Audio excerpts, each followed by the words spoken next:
Il faut parler près du micro, c'est ça? C'est bon?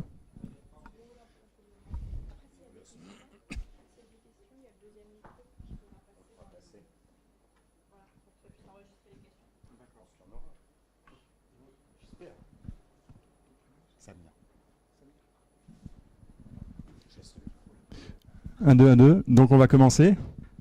Donc bonjour à tous et bienvenue pour ce petit déjeuner Novae organisé par Edipol à la Maison du Numérique. Donc on est très heureux de vous accueillir. Donc le thème que nous allons présenter aujourd'hui, ce sont les solutions de backup et de réplication Vim qui sont des solutions à très forte valeur ajoutée pour les entreprises que certains d'entre vous connaissent déjà. Donc, avant de commencer, laissez la parole à nos amis de chez Vim. Je vais présenter en deux mots la société Edipol et dire quelques mots. Donc, la société Edipol, c'est une société qui a été créée en 1996. C'est une société d'ingénieurs et de consultants en sécurité informatique, spécialisée dans les solutions de productivité, de travail collaboratif, de virtualisation. Donc notre mission, c'est d'apporter à nos clients un service unique de conseil, d'accompagnement et de déploiement de solutions informatiques afin qu'ils soient pleinement satisfaits. Donc nous avons été créés en 1996. Aujourd'hui, Edipol compte 14 collaborateurs. Donc une partie à la direction, le pôle commercial de 4 personnes, le pôle technique de 7 personnes. Ça va un petit peu vite. Et on prévoit de recruter 2 nouvelles personnes en 2014. Voilà. Le chiffre d'affaires a été de 1,9 million en 2014. En 2013, en progression de plus de 19% par rapport... Excusez-moi, ça défile tout seul. Plus 19% par rapport à 2012. Voilà. Et on a aujourd'hui plus de 300 clients en France, éventuellement également à l'étranger. Des TPE, des PME, le secteur public, décidément. Voilà. Alors, les compétences Edipol, c'est la mise en place de systèmes informatiques, des solutions de virtualisation avec les technologies Hyper-V de Microsoft, vSphere de VMware, des solutions de sauvegarde et de télésauvegarde, des solutions NAS, SAN virtuel. Donc, on est partenaire NetApp, on est partenaire sur les solutions Dell Equalogic, Dell MD également. Donc, tout ce qui est virtualisation d'applications, donc c'est les solutions Terminal Server, donc RDS et Citrix. Des solutions antivirus, anti-spam, pare-feu, des solutions de haute disponibilité plan de secours, des solutions d'intranet, des solutions de GED, l'hébergement de serveurs, donc puisqu'on a depuis 2 ans des serveurs, une infrastructure dans un data center à Montpellier, et donc on peut accueillir vos machines virtuelles, vos serveurs virtuels, mais également on propose des solutions de backup et de télésauvegarde. Et puis ensuite, on peut vous accompagner également sur de la formation et sur du transfert de compétences. En général, les administrateurs sont friands de ce type de transfert de compétences puisqu'on va vraiment personnaliser par rapport à votre besoin et on va vous accompagner sur les points critiques que vous souhaitez aborder. Voilà. Donc, je vais laisser la parole à Samir de chez Vim qui va nous parler de Vim, de la nouvelle version 8, c'est ça, qui sort cet été. Voilà. Et on va aborder les nouveautés.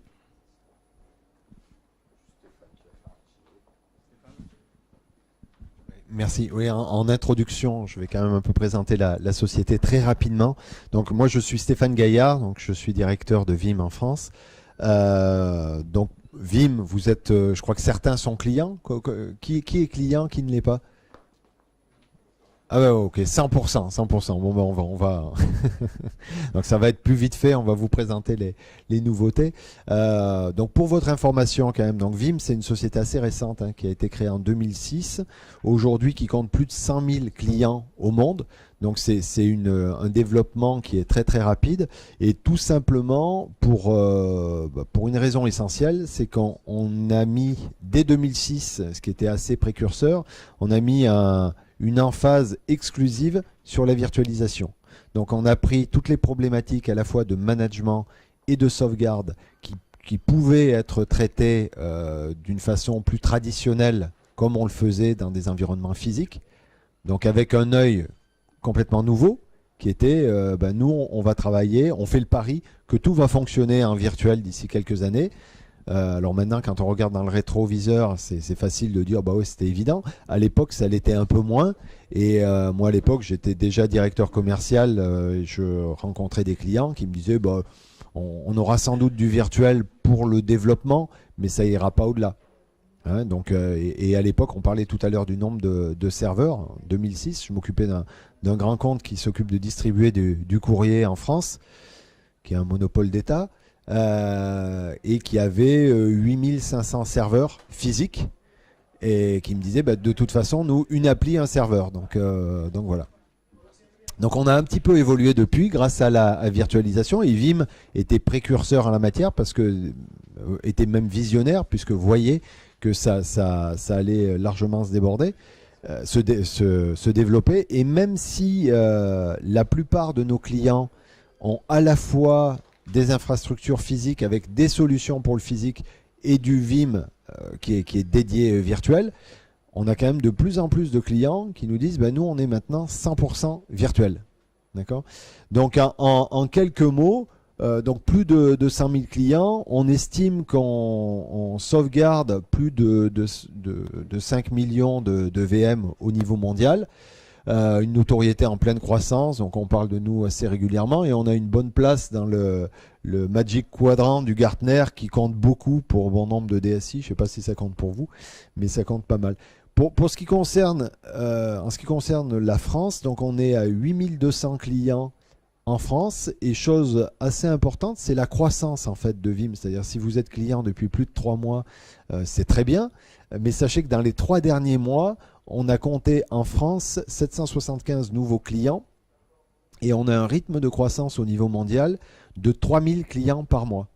Ce n'est pas pour se jeter des fleurs, ou bon, parfois il est bon de se faire plaisir, c'est gratuit.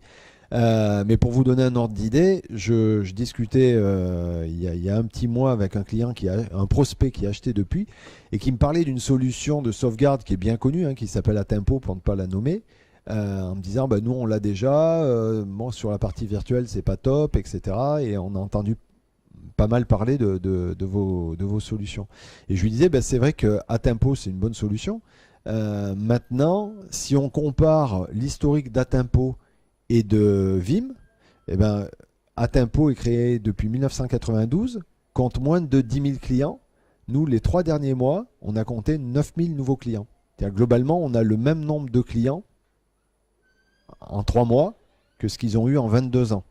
Alors c'est pas pour se jeter des fleurs, c'est juste parce que les clients justement ils trouvent un intérêt. Donc l'intérêt c'est celui que vous avez vraisemblablement vu puisque vous êtes à 100% client Vim, mais c'est également l'intérêt que va vous présenter Samir dans l'évolution, puisqu'on essaie de mettre une grosse emphase sur l'innovation, et de fait chaque fois qu'un concurrent annonce ah ben, on est en train de développer ce que fait déjà Vim, on leur dit ouais c'est bien, mais sauf que nous on a déjà 3 coups d'avance, et là on sort la V8 où honnêtement on se revoit dans 2 ans, mais le seul truc c'est que dans 2 ans on aura développé d'autres choses et on est vraiment en avance. Et tout simplement pourquoi ? Parce qu'encore une fois, on est les seuls pour l'instant, il y en aura vraisemblablement d'autres, hein, mais on est les seuls pour l'instant à avoir des problématiques de virtualisation par la virtualisation et pas par un autre angle de vue. Donc voilà, donc 38 comptes du CAC 40. Alors bien évidemment, 38 comptes, ça ne fait pas 8200 clients. Donc ça signifie qu'on a des clients, tout secteur d'activité, toute taille.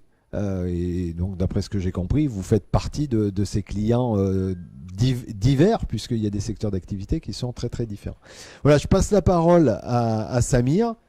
N'hésitez pas, on est vraiment entre nous là, donc n'hésitez pas à nous interrompre et à l'interrompre en particulier, il se fâchera pas, bien qu'il ait peu dormi, c'est à voir. Voilà. Donc pour rendre en fait cette matinée autant interactive que possible. Merci Stéphane. Donc vous êtes déjà tous clients Vim, c'est ça, si j'ai bien compris? Quelle version? 7 pour tout le monde? Là c'est laquelle? La 6, 6.5? 6.5? Oui, donc ça va quand même, c'est pas non plus la 4. D'accord. Je vais refaire un point rapidement sur les bases, hein, ce qu'on a vu, ce que vous connaissez sûrement, et peut-être des choses que vous ne connaissez pas sur les fonctionnalités.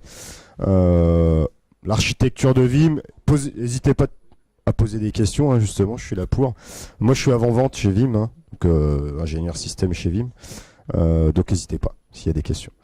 L'architecture, je reviens rapidement dessus, mais bon, vu que vous êtes déjà client, en 6.5, il y avait déjà cette architecture distribuée. De petits rappels, hein, c'est surtout les composants. Il y a 3 composants Vim, hein. Le Vim Backup Server qui sert d'ordonnanceur pour simplifier la chose. Les serveurs proxy qui sont là pour lire les données des VM, les compresser, les dédupliquer pour les sauvegarder, un peu le cœur du produit, on va dire. Et le rôle repository, là où on va stocker nos archives de sauvegarde. Tous ces rôles, vu que vous êtes déjà client, ça peut être déployé en physique, en virtuel, mélangé, vraiment au choix pour s'adapter aux différentes architectures. Et surtout pour s'adapter très simplement, les proxys, ceux qui sont en charge de lire les données, vous pouvez en installer autant que vous voulez, autant de composants Vim que vous voulez de toute façon. Il n'y a pas de licence supplémentaire quand on déploie des composants, par des licences OS. Hein. Et si vous en déployez plusieurs, il y a un load balancing automatique, etc. Je reviens pas trop dans le détail là-dessus, mais c'est vrai que c'est intéressant, surtout si vous avez des sites distants.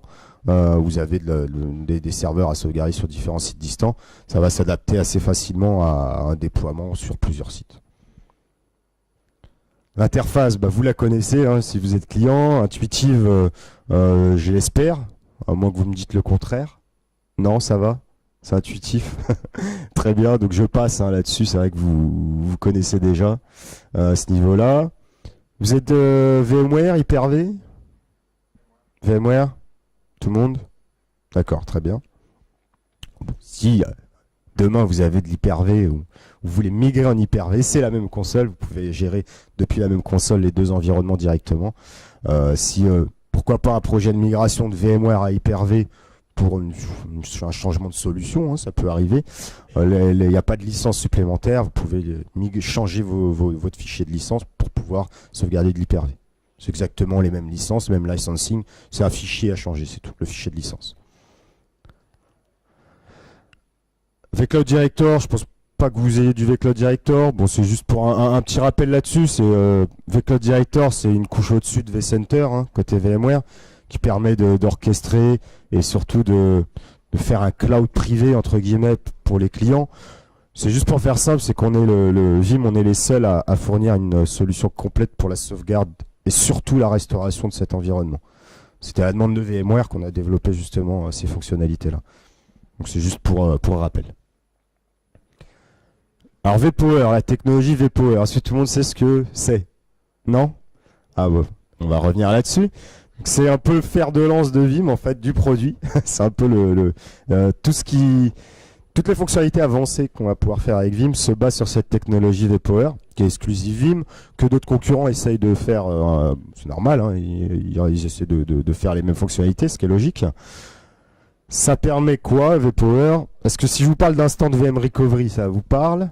Ça se base sur vPower, la technologie vPower. vPower, en fait, c'est vPower NFS. C'est ce volume, justement, qui est monté. On monte un data store, un volume NFS directement sur l'infrastructure, qui va permettre de publier les VM directement depuis leur archive de sauvegarde. C'est ça la technologie vPower. Et derrière, ça va nous permettre plusieurs choses. Il y a un peu d'anglais, désolé, j'ai pas encore tout traduit. Ça devrait aller quand même. L'instant de VM recovery, je pense que tout le monde a dû au moins utiliser ou essayer une fois, sans souci. Non, pas de souci. Donc ça permet justement de redémarrer très rapidement directement depuis l'archive de sauvegarde via la technologie vPower. Le Sure Backup, je ne sais pas si vous l'avez testé, donc ça c'est à partir de l'édition Enterprise. Ça permet de tester automatiquement vos sauvegardes dans un réseau isolé. On les démarre directement dans un réseau isolé pour valider la restauration et pourquoi pas les utiliser dans le cadre du On-Demand Sandbox dans un réseau isolé. Vous vous connectez dessus, vous pouvez faire des tests d'installation de patch, c'est la production qui est sauvegardée. Vous validez des tests de non-régression, des mises à jour, etc. Ça va vous permettre également ça. Et UR, ça permet justement, toujours dans ce réseau isolé, de pouvoir se connecter et restaurer n'importe quel objet applicatif en se connectant directement à la machine, en utilisant les outils natifs de l'application. Sure Backup. Pour rappel comment ça marche, ça va vous montrer un peu la techno vPower justement, ce qui rentre en compte. À droite, vous avez une infrastructure virtuelle, VMware ou Hyper-V au choix. À gauche, pour vous, pardon. Et à droite, l'infrastructure de sauvegarde, là où sont stockées vos archives de sauvegarde. Technologie vPower, comme j'ai dit, c'est un volume NFS en fait qui est présenté à un hyperviseur, où dedans on va retrouver les fichiers des VM, les fichiers de configuration. On va enregistrer les VM, les démarrer dans un réseau isolé, au sens VMware, et automatiquement, sur backup, hein, pour ceux qui ne l'ont pas testé, de tester automatiquement que la VM a bien démarré, que l'OS a bien démarré, et que les applications ont bien démarré également. Et envoyer un rapport automatiquement par mail. Ça permet d'automatiser toutes les tâches qu'on est censé faire en production, c'est de tester la restauration de temps en temps. Ça prend du temps et c'est souvent pas fait justement parce que ça prend du temps. Là, ça permet, il y a une petite mise en œuvre qui va prendre pas longtemps. Derrière, c'est automatisé, ça se fait automatiquement. Vous avez un rapport par mail automatiquement. Donc voilà, ça c'est assez important et ça fait gagner beaucoup de temps. On-Demand Sandbox, j'en ai parlé, hein, ça va être le même processus, sauf qu'on va laisser démarrer ces VM et on va pouvoir se connecter dessus et faire ce qu'on veut. Des tests de page, de la formation d'un utilisateur à une application par exemple, ou autre. Ça, on va le passer. L'instant de VM Recovery, vous l'avez déjà testé, ça permet de redémarrer en moins de 2 minutes. Ça va dépendre de l'infrastructure, ça va peut-être prendre 5 minutes. Généralement, ça prend moins de 5 minutes quand même. Directement depuis l'archive de sauvegarde. C'est vrai que quand une application critique, une VM qui est HS, là, on veut rendre le service très rapidement. Il n'y a pas plus rapide à mon avis pour rendre le service au plus vite. Comment ça marche? Allez, rapidement, on perd notre VM. Notre Techno vPower va démarrer, cette fois-ci pas dans un réseau isolé, mais directement la VM en production pour rendre le service tout de suite. On comprend bien que les disques, les données des VM se trouvent toujours dans l'archive de sauvegarde. C'est juste des modifications qui sont écrites dans un espace tampon. Donc en parallèle, notre service est rendu, on va migrer à chaud les disques de la machine virtuelle sur le stockage de production.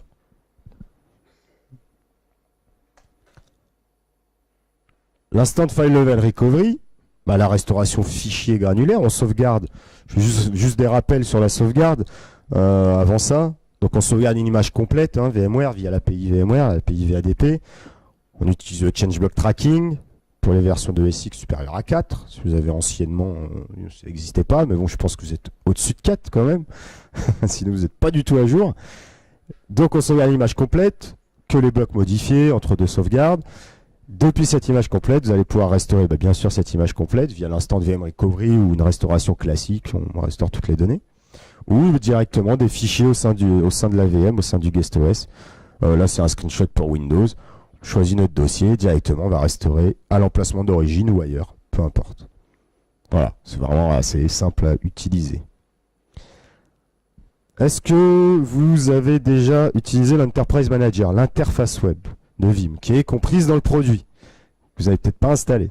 Non, d'accord, c'est une interface web en fait qui vous permet d'administrer le Vim directement depuis une interface web sans vous connecter à la console. Vous allez avoir toutes les tâches de création de job, d'édition de job, de démarrer des jobs, des retries, de restauration de VM directement depuis l'interface web. Lorsque vous sauvegardez des machines Windows pour le moment, vous pouvez activer l'indexation des fichiers Windows quand vous sauvegardez. Activer l'indexation, ça va permettre justement, via l'interface web, de faire de la recherche de fichiers directement dans les archives. Un utilisateur vous dit « j'ai perdu mon fichier ou mon dossier Toto, mais je suis pas sûr du nom. J'ai juste le début. Quelle date, il ne sait pas. » Vous allez juste faire un search, mettre le nom, et ça va vous ressortir tous les points de sauvegarde où se trouve ce fichier. Et vous allez pouvoir le restaurer très simplement via l'interface web en quelques clics, de la même manière. Ça, c'est compris dedans, hein, c'est quand vous installez Vim, vous lancez l'installeur, il y a Vim Backup Enterprise Manager. Il faut installer, et c'est tout. Ça se fait comme, c'est très simple à installer, hein, et ça va vous mettre tous les prérequis, installer ça, et vous aurez juste à y accéder en interface web. C'est assez pratique. Et ça vous permet, si vous avez des environnements, comme j'ai dit, si vous avez plusieurs sites, vous pouvez très bien installer plusieurs Vim Backup serveurs, autant que vous voulez. Ça vous permettrait d'agréger les vues, d'administrer tout ça, plusieurs environnements Vim depuis l'interface web. Plusieurs consoles Vim Backup directement d'ici. Assez simplement.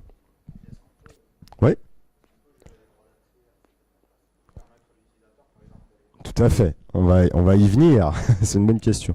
Je l'ai pas là en plus, mais on va y venir tout de suite. Oui, en fait, on peut faire de la délégation de droit. Alors, il y a plusieurs niveaux. Soit vous allez dire un utilisateur a le droit de restaurer, par exemple, seulement de la restauration, pas toucher au job, pas les démarrer, etc. Juste restaurer. Vous lui donnez les droits de restore opérateur à un utilisateur. Ça peut se baser sur des comptes Active Directory ou des comptes locaux au serveur, peu importe. Et cet utilisateur n'aura qu'un onglet VM et pourra lancer des restaurations des machines. Si vous voulez déléguer plus finement, un utilisateur a le droit de restaurer que sa VM ou ses VM ou ses fichiers dans les VM. Vous allez pouvoir le faire également. Après, ça va dépendre de l'édition que vous avez au niveau Vim. C'est la délégation de droit fine. Un utilisateur, une VM ou plusieurs, c'est dans l'édition Enterprise Plus. La délégation classique, c'est en Enterprise. Ah, j'ai vu ça a tiqué un peu. Mais oui, et on va voir dans les nouveautés de la V8, il y a encore des belles améliorations sur l'interface web, au niveau de la restauration et de la délégation également. D'autres questions ? Les Explorers, est-ce que vous connaissez les Explorers? Est-ce que vous avez dans vos environnements des applications Microsoft débergées, type Active Directory, SQL Server, Exchange? Oui? Non? Active Directory quand même, tout le monde. Donc on a une belle nouveauté sur Active Directory. Pour Exchange, j'aurais déjà parlé d'Exchange. En fait, on a des Explorers pour les applications Microsoft, parce que Microsoft fournit des API qui permettent de développer des choses autour. Et puis on ne peut pas le faire sur toutes les applications du marché non plus, ça serait compliqué. Donc là, on a sauvegardé notre machine virtuelle. Comme vous le savez dans Vim, on retrouve tous nos backups. En fait, Vim va savoir qu'il y a de l'Exchange sur cette VM.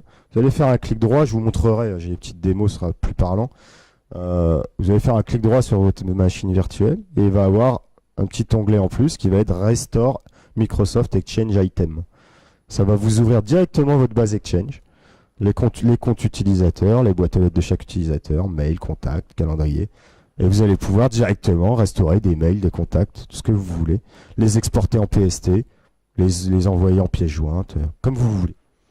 Sans agent, il n'y a rien à faire. Ou directement dans la boîte aux lettres d'origine. Ça, c'est pour Exchange 2010-2013, je précise. Donc, si vous êtes en 2007, on migre. Voilà. Sinon, on a un assistant qui s'appelle UR pour Exchange, qui est toujours valable pour 2007, qui existe, qui fonctionne toujours. S'il y a un peu plus de configuration, ça se base sur les Virtual Lab. C'est quand même beaucoup plus rapide, ça. Beaucoup plus simple. SharePoint, est-ce que vous avez du SharePoint? Non? C'est le même fonctionnement. Si vous avez du SharePoint, un site web SharePoint, la même chose, c'est vraiment la même chose. Vous allez pouvoir restaurer des objets SharePoint sur du site SharePoint, directement dans le site. Quand on fait du SharePoint et quand on commence à regarder la sauvegarde, la restauration d'objets SharePoint, on est bien content d'avoir ça. Si vous y passez un jour, vous verrez. Et ensuite, on a les Explorers pour Sun Snapshot. Alors ça, c'est si vous avez, je vous ai pas demandé sur vos infrastructures, vous stockez vos VM sur quoi? Sur du SAN, sur des disques locaux, au niveau des machines. Du SAN, quel matériel? HP, EMC, Dell, Datacore, d'accord. C'est pas grave. NetApp? Non? Ok. Donc ça c'est valable pour HP. L'Explorer for Sun Snapshot depuis la version 6.5. Je crois qu'il y a une 6.5. Et ça permet en fait de s'interfacer avec les baies de stockage. Nous, Vim est en train de développer de plus en plus avec les constructeurs. HP, c'est le premier constructeur historique avec qui on a travaillé là-dessus. On pilote les API des baies de stockage pour justement tirer parti de leurs fonctionnalités, lancer des snapshots côté baie et avancer et pouvoir faire des restaurations directement depuis ces snapshots. Donc ça, vous voyez, là on a une baie de stockage, on va pouvoir lancer des snapshots ou les automatiser via la baie. Et dans Vim, on a la visibilité directement de cette baie de stockage, des volumes, des snapshots et des VM qu'il y a dans ces snapshots côté baie. Mais on va pouvoir lancer des restaurations directement depuis les snapshots de baie. La VM complète, des fichiers ou des objets Exchange, Active Directory, SQL, etc. Donc ça permet plus généralement, classiquement, vous sauvegardez une fois par jour. C'est ce qu'on retrouve généralement, toutes les 24 heures. Les snapshots de baie, ça n'a pas d'impact sur la production, ça a peu d'impact sur l'empreinte stockage, ça prend pas beaucoup de place. Vous pouvez descendre à toutes les 5 minutes, faire des snapshots si vous voulez côté baie. Ça prend pas beaucoup de place. Et vous pouvez donc restaurer très rapidement, parce que ça va très vite de restaurer depuis les snapshots de baie. Enfin, grâce à nos fonctionnalités, parce que généralement c'est plus compliqué sinon. Tout est automatisé dans Vim, il n'y a rien à faire. Et là, toutes les 5 minutes, vous pouvez avoir des points de restauration. C'est sur la baie, c'est pas de la sauvegarde à proprement dit, parce qu'on n'externalise pas les données. Hein. Mais ça permet d'avoir des points vraiment courts. Ce qui est important pour des applications critiques, bases de données ou autres, ça peut être intéressant. Quoi, pas des mails. Pour HP, on verra qu'on a annoncé le support de NetApp également, ça ce sera dans la version 8. Voilà. Grosse innovation. Alors ça, c'est une chose qui revient un peu sur ce que je viens de parler. C'est Backup from Storage Snapshot. C'est justement encore cette intégration avec les baies de stockage. HP, NetApp qui arrive pour le moment. Donc pour les autres, désolé, mais ça viendra aussi. Hein. Peut-être Dell, ça viendra. Pas de visibilité là-dessus. Mais il faut juste comprendre pourquoi on pousse beaucoup là-dessus.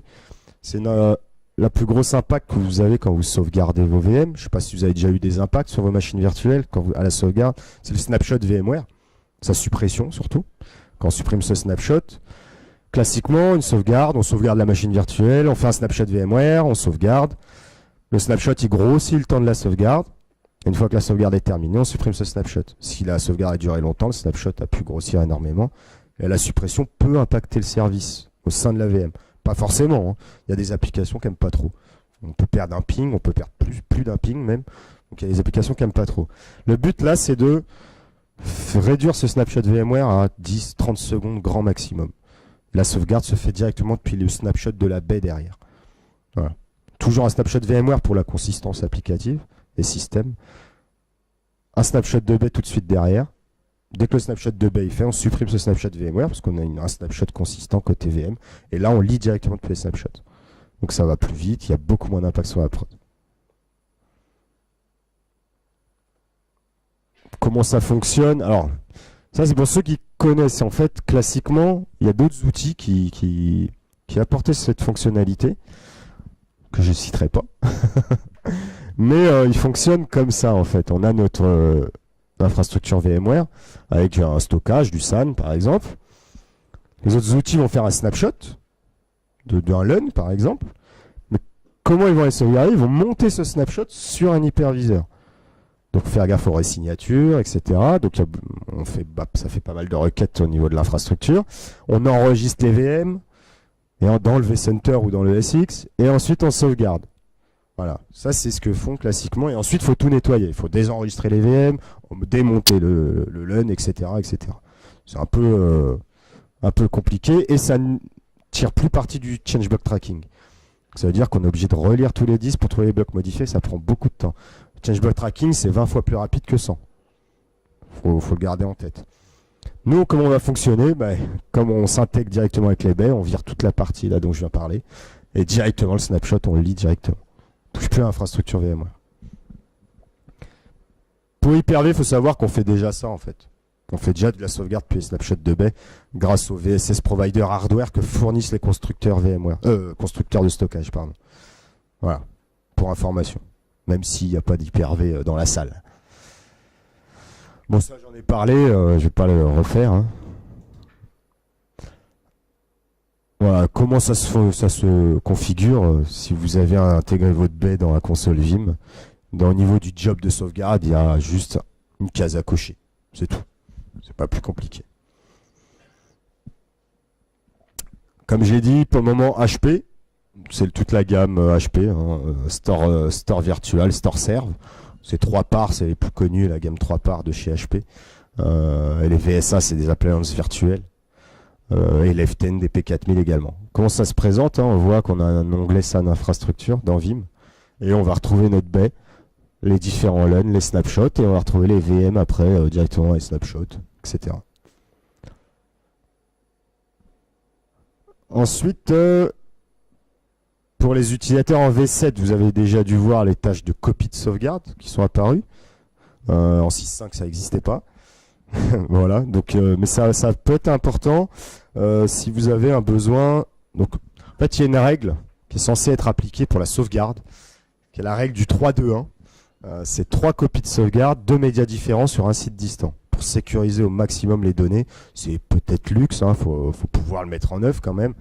Surtout pour dire qu'avec Vim, vous allez pouvoir faire un job de sauvegarde classique, qu'on va retrouver ici, une infrastructure de production, le stockage Vim, vous allez stocker vos backups, et vous allez pouvoir faire un deuxième job de backup qui s'appelle un backup copy job, qui va externaliser ces sauvegardes, travailler directement sur les sauvegardes, les copier sur un autre disque, sur un site distant ou même en local, peu importe. Ce qui est intéressant, c'est que vous allez pouvoir également faire de la rétention GFS.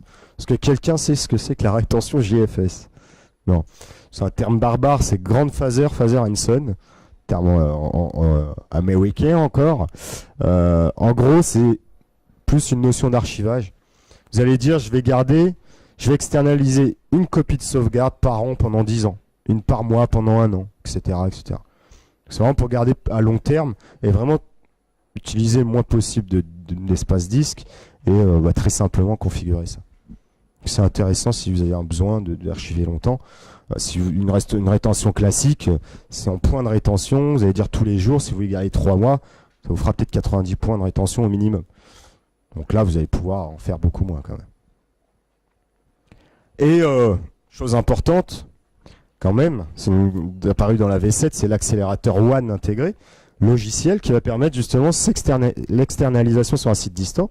Si vous avez une petite liaison WAN, quand je dis une petite liaison WAN, c'est l'accélérateur WAN, ça sert à rien de le mettre sur des liaisons supérieures à 100 mégas. Donc dès qu'il y a des liaisons inférieures à 100 mégas, ça devient opportun d'y penser pour optimiser les transferts. Donc c'est la grosse déduplication, compression, c'est l'accélération WAN. Juste pour nos sauvegardes Vim, on n'est pas concurrent d'autres produits. Je ne sais pas si vous connaissez Riverbed, Silverpeak, c'est des accélérateurs WAN généralistes. On ne vient pas concurrencer ça du tout. On est là juste pour les archives de sauvegarde. Mais c'est logiciel, c'est intégré. Voilà. Comment ça fonctionne? Allez, un petit schéma. Un repository, vous avez vos sauvegardes Vim. Le proxy, le Vim va les lire, va envoyer sur le site distant via l'accélération WAN, via une liaison Internet ou autre, ou un VPN. Derrière, il va écrire sur le repository du site distant et on va avoir 2 caches. Un cache à la destination, un cache à la source. C'est du dossier, c'est un dossier sous Windows, c'est tout. C'est de l'espace disque. Derrière, on va populer le cache avec ce qui existe déjà, des blocs. Et les blocs connus, les fingerprints, les blocs connus qui seront dans ce cache ne seront jamais retransférés. Donc ça va permettre vraiment d'optimiser. C'est de la taille de bloc variable, c'est vraiment optimisé, il y a de la compression, du multithread TCP, enfin il y a plein de choses. Je rentre pas dans le détail non plus, mais il y a beaucoup de choses. Voilà. Voilà pour la sauvegarde. Est-ce qu'il y a des questions? Non? Des interrogations, des choses...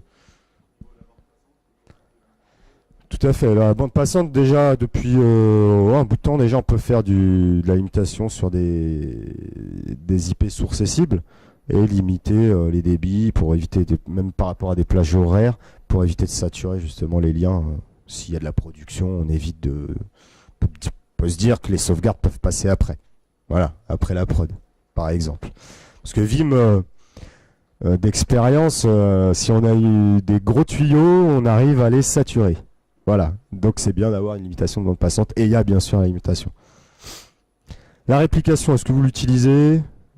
Oui? Oui? Donc la réplication, on verra que dans la V8, il y a beaucoup de nouveautés aussi, d'améliorations sur la V8, qui sont assez intéressantes. Réplication, rapidement, c'est le même concept que la sauvegarde, un proxy qui lit les données, un proxy à destination de préférence, c'est pas obligatoire, mais il vaut mieux. Pour répliquer directement, cette fois-ci, pas sur du stockage.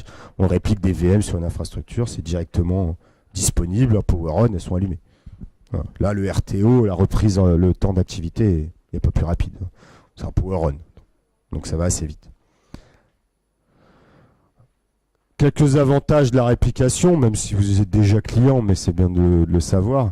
Quand même par rapport à d'autres solutions, qu'est-ce que ça apporte? Déjà c'est économique, oui c'est intégré déjà à la sauvegarde. C'est des zones de backup, la réplication est déjà intégrée. Ça évite d'acheter de produits, vous n'êtes pas obligé de l'utiliser, mais c'est là, autant l'utiliser. On peut l'utiliser dans plusieurs cas de figure. La réplication, ça ne veut pas forcément dire on réplique sur un site distant pour en carte d'un plan de secours, pour récupérer. On peut très bien se dire faire de la haute dispo. On réplique sur le même site. La VM, elle crash pour X ou Y raison, elle est répliquée sur le même site, on a juste à la démarrer. C'est pas une obligation d'aller sur un site distant. Ça peut permettre de répondre à ses besoins. Sous VMware, il y a les VM en fault tolérance. Il y a beaucoup de limitations. C'est du synchrone, c'est du temps réel, mais la réplication sur site, ça va vous permettre justement de pas faire du fault tolérance en temps réel, mais assez court en niveau temps également. Hors site, de la reprise d'activité. Une fraction d'un coût d'une CDP classique. Ça, c'est surtout pour dire les solutions autres de réplication qui se basent souvent sur les baies de stockage, sur les fonctionnalités des baies. C'est de la réplication baie de stockage généralement qu'on va retrouver.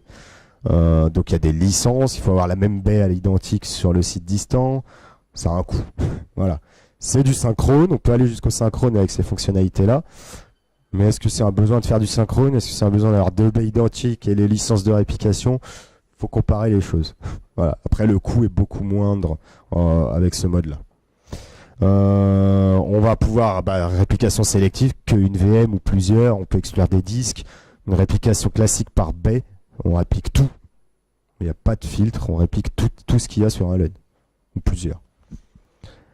Et prise en charge des accélérateurs WAN, mais ça, on va y venir. Dans la V8, on va également faire de l'accélérateur WAN sur la réplication. Si vous répliquez sur un site distant qui a des petites liaisons entre vos deux sites, on va pouvoir optimiser également les réplications. Réplication simplifiée. Oui, alors ça, c'est les fonctionnalités. Le REIP, c'est si vous répliquez sur un site qui n'a pas les mêmes VLAN, pas de VLAN étendu, donc un plan d'adressage IP différent. Pour les machines Windows, vous allez pouvoir le configurer automatiquement. Ça va, quand vous allez dire je fais un failover, ça va automatiquement modifier la configuration réseau de la VM pour qu'elle démarre avec la bonne configuration. IP, DNS, etc. Riom, c'est pour une migration. Vous êtes dans un data center ou une salle serveur. Vous avez un projet de migrer dans une nouvelle salle ou un nouveau data center. Il y a le Riom qui existe et on réplique. Et le jour où on doit vraiment basculer sur ce site, on fait un Riom. Le Riom, ça va reprendre le delta et ça va vraiment basculer. Ça va devenir la production sur le site distant. C'est intéressant dans les cadres de migration. On a un gros constructeur, éditeur, pour pas le citer, c'est IBM, qui a pris Vim justement pour utiliser ça, le Riom, pour récupérer des machines virtuelles des clients, les héberger chez eux. Ils utilisent Vim. Voilà, parce que c'est beaucoup plus simple à utiliser et la planification est assez simple. Surtout la coupure, l'impact de service derrière, elle est réduite au minimum. Le failback, donc c'est le retour en arrière une fois qu'on a basculé. Si vous basculez sur une machine répliquée, pour X ou Y raison, la production est tombée, peu importe. Le failback, c'est on revient à l'état d'origine, le site de production est à la vie, est revenu, la clim remarche, voilà par exemple, ou le feu est éteint. Pendant ce temps-là, il y a eu des modifications sur les machines répliquées. Donc si on revient sur la production, on peut décider, c'est pas obligatoire, il y a le delta sync, ça s'appelle, de répliquer dans l'autre sens que les blocs qui ont été modifiés pendant la durée du failover. Voilà. C'est pas une obligation, on peut très bien se dire on repart à l'état antérieur, mais on peut le faire. Et le re-IP dans l'autre sens, si on a changé les IP dans un sens, on peut bien les changer dans l'autre. On peut initialiser des réplications à partir de sauvegarde, à partir de réplicas existants. Ça évite de transférer toutes les données d'un coup. Si on a une petite liaison, on va répliquer une VM de 200 gigas, et qu'on a déjà des backups, on prend les backups physiquement, on les emmène sur le site distant et on commence nos réplicas sur ces backups. Ça évite on n'aura que le delta pour la première réplication. Des choses comme ça. Limitation de la bande passante, qui est indiquée également en bas. Alors, vous êtes en quelle version de vSphere? Est-ce que vous utilisez le vSphere Web ou Client? Non? Pour info, VMware va petit à petit supprimer le client lourd, le vSphere client, que tout le monde utilise et qu'on adore parce que l'interface web, on l'aime ou on l'aime pas, mais voilà, pour ceux qui l'ont déjà essayé. Mais de toute façon, il n'y aura qu'une interface web à terme, il faut le savoir. Peut-être dans la version 6 de VMware, il n'y aura plus de clients lourds, ce sera comme ça. C'est la politique. Donc, on a un plugin pour vSphere Web Client qui est intégré depuis la version 7, si je dis pas de bêtises. Et on va voir, ça c'est l'interface du Web Client VMware pour administrer l'infrastructure VMware. On va voir directement Vim, l'état des jobs de sauvegarde, de réplication, plein d'informations, des statistiques sur les repositories qui sont intégrés. Est-ce que vous connaissez la partie Vim1 également? Monitoring, reporting. Ça, je pense pas. Je vais vous montrer après. C'est un outil qui permet de faire du reporting avancé de l'infrastructure de backup et de l'infrastructure VMware. Là, vous allez avoir des liens directs sur ces différents rapports en cliquant dessus. Je vais y venir juste à la fin, je vais vous présenter ça. Du capacity planning également, des rapports de protection des VM, capacity planning sur les repositories. Combien de jours il me reste avant que j'ai plus d'espace disque pour stocker mes sauvegardes, par exemple. Donc des choses pour anticiper vos besoins. Voilà, avec des liens sur les rapports avancés directs. On va venir justement à Vim1. Est-ce qu'il y a des questions sur la réplication ou autre? Non, ça va? C'est que je suis clair alors. Vim1, j'ai pas traduit toutes les petites bibules, mais en gros, Vim1, c'est vous utilisez Vim Backup et l'application, on a une suite qui s'appelle Vim Backup Management Suite, qui comprend l'outil Vim1. Vim1, c'est le premier outil de Vim avant le backup. C'était du reporting, du capacity planning et du monitoring d'infrastructure VMware. On l'a adapté, on a ajouté la partie backup bien sûr dedans. Et cette suite apporte Vim Backup et la partie monitoring. Vous allez voir les screenshots, ça va vous permettre justement de savoir quelles sont mes VM protégées ou pas. Des rapports automatisés. Combien de temps durent mes backups à chaque jour. Vous allez voir le nombre d'heures qu'a duré, les incrémentiels ou les foules, etc. Est-ce que je respecte mes SLA? Est-ce que est-ce que je peux optimiser au niveau stockage l'utilisation sur disque? Est-ce que je vais avoir besoin de ressources supplémentaires dans le futur, le capacity planning? Où sont les problèmes du proactif? Ça va remonter bien sûr les alarmes, les problèmes potentiels. Donc avant d'être en incident, vous savez le problème, vous le résolvez avant que l'incident arrive. Donc c'est assez intéressant. Sur les exemples de rapports, il y a un rapport qui est assez sympa, même si vous êtes déjà utilisateur. C'est un rapport de pré-backup. C'est plus quand on va mettre en place une solution de sauvegarde dédiée virtualisation. Ça peut être Vim, ça peut être n'importe quel autre produit. Ce rapport, il est là pour faire un état des lieux de l'infrastructure VMware. Il va vous remonter les alertes, les alarmes, les problèmes sur les machines virtuelles. Quand je dis problème pour la sauvegarde. Problème pour la sauvegarde d'une machine virtuelle peut en avoir plusieurs cas. Microsoft, on utilise le VSS pour l'application consistant.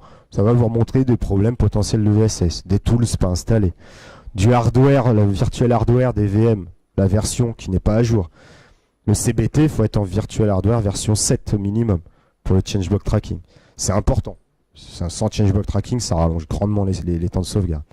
Ça va vous remonter ces problèmes-là, des disques de machines virtuelles en RDM physique, pour ceux qu'on utiliserait. On ne peut pas les sauvegarder via l'API VMware, c'est pas possible. C'est l'API qui ne le propose pas.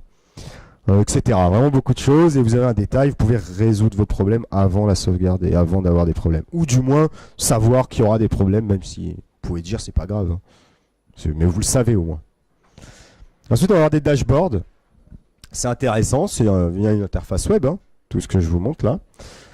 Vous avez des dashboards, l'état de l'infrastructure, les backup serveurs, Enterprise Manager, que vous installerez, je suppose, bientôt, vu que c'est dedans. Vous pourrez essayer.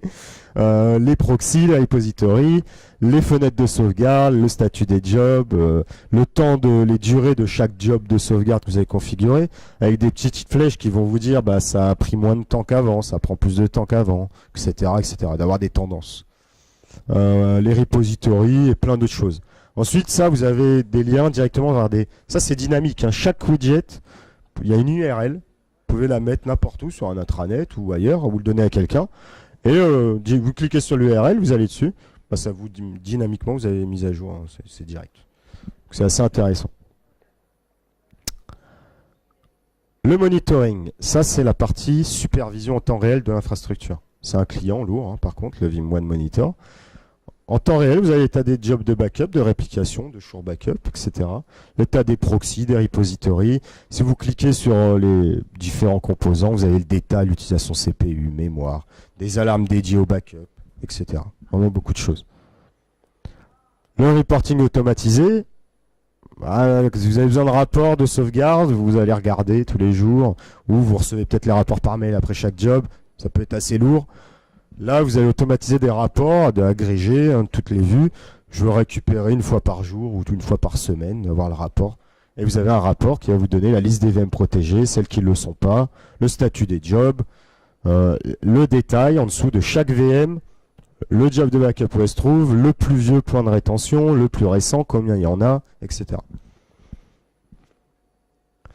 Du capacity planning, comme j'ai dit tout à l'heure, de repository, combien de jours il me reste avant que j'ai plus de place pour stocker mes archives. C'est bien de le savoir avant qu'il n'y ait plus de place. Hein, si les sauvegardes ne marchent plus aucune, c'est souvent ça. Ça peut être ça. Et là, au moins, on le sait. Tout ça, c'est automatisé. Hein. Ça, après, c'est un point sur le licensing. Je pense que vous le connaissez, mais pour rappel, c'est aux sockets physiques des ESX qui hébergent les VM à sauvegarder ou à répliquer. Peu importe le nombre de cœurs. Anciennement, en version 6.5, il y avait un tiering au niveau des cœurs des sockets physiques des ESX. Il y avait un tiers A, tiers B, tiers C. De 0 à 6 cœurs, de 6 cœurs à 12 cœurs, et 12 cœurs et plus, il n'y a plus ça. Hein. C'est au socket physique, peu importe le nombre de cœurs. Ça permet de prendre en charge l'évolution, surtout de l'infra. Si on a 2 sockets quadricœurs et demain on veut absorber un peu plus, bah on change par 2 sockets octocœurs, ça ne coûtera pas plus cher en licence Vim. Voilà, c'est important de le savoir. Après, le reste, c'est pas par VM, c'est pas par OS, c'est pas par volumétrie, contrairement à d'autres solutions. Le plus risqué, j'aurais tendance à dire, sur les autres solutions, c'est par volumétrie. Parce que la volumétrie, bah, c'est une des choses qui explose le plus sur l'infrastructure. C'est 20-30% par an. Donc d'avoir une licence par volumétrie, c'est pas forcément opportun. En virtualisation surtout. Voilà. Voilà pour ça. Des questions? Toujours pas?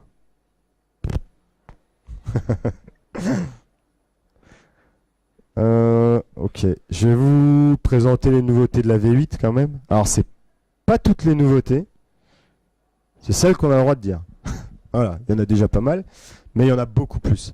Pour info, le passage de la version 6.5 à 7 l'année dernière, c'était à peu près 75 nouveautés entre guillemets, de la plus petite à la plus grosse.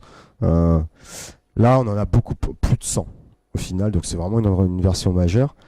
Ça fait pas mal de versions majeures, parce qu'en là, c'est en un an. Hein. On ressort une nouvelle version majeure au bout d'un an. Mais Vim, en gros, on a des versions majeures tous les un an et demi. Donc il y a beaucoup de développement. Hein. C'est pour garder l'avance, pour offrir des fonctionnalités avancées.